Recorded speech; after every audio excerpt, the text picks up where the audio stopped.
Yeah, I mean, I just wanted to, I mean, one thing I would like to get across is that like just the importance of networking. So kind of, why do we do it, et cetera. And, through my experience, and that's what I was saying, kind of, make your contacts, make your friends before you need them.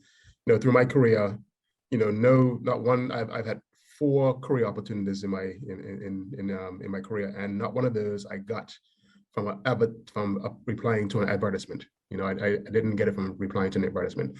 All of those were from somebody that I knew along the way. So you talked about that kind of baseball or softball encounter. My first opportunity was sitting next to somebody at a softball game down Bernards Park. They happened to be the CEO of a company, and they asked, like, "Can I speak to you?" And that's how it went from there. The second one was, there's somebody who I had known from doing my studies that gave me a call and say, "Look, we want to talk to you about this." And the role I have now, I knew the CFO from before. I called him up. I said, "I know you're looking for somebody." Kind of that weekend, I was sitting at his house. We kind of had a chat around it, and the rest is history. So the one job I applied for, I didn't get. I got a rejection letter.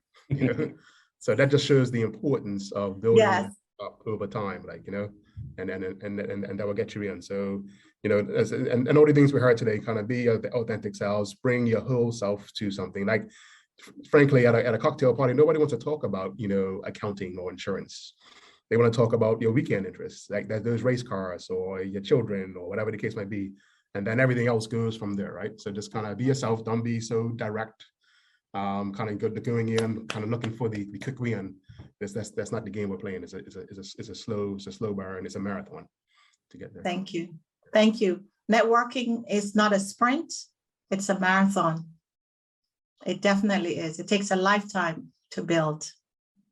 Yeah, I would like to echo that just quickly before we wrap up. I the same way, someone like Craig and his extensive experience, you may think, oh, well, that's not going to happen for me. I can tell you for free, I'm nothing special, and the same thing happened for myself.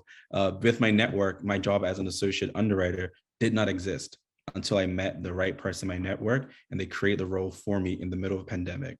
And I mean, again, that's something that you don't even hear, right? But that strong network provides opportunities. And I think as well, like I said, go forward with something that is going to have a great connection. I mean, everyone loves pets. If they don't like pets, then they're a bit weird. So if you have a dog, bring up your dog, bring up those pictures on your phone. If you're going to, that people are going to be there as well, think of those topics they have there and just present yourself. It really is your personality. And finally, as an introvert, I'm sure Samara can relate as well. Remember that if you're introverted, that is okay. It does not mean you do not know how to communicate. In fact, introverts tend to be one of the better communicators because we can analyze situations. We can really see what someone's going to say before they even say it with those nonverbal kind of communication skills. So don't be afraid as an introvert to walk into a room and say, you know what, I've got this. Just like Craig said, breathe in before you go into the room.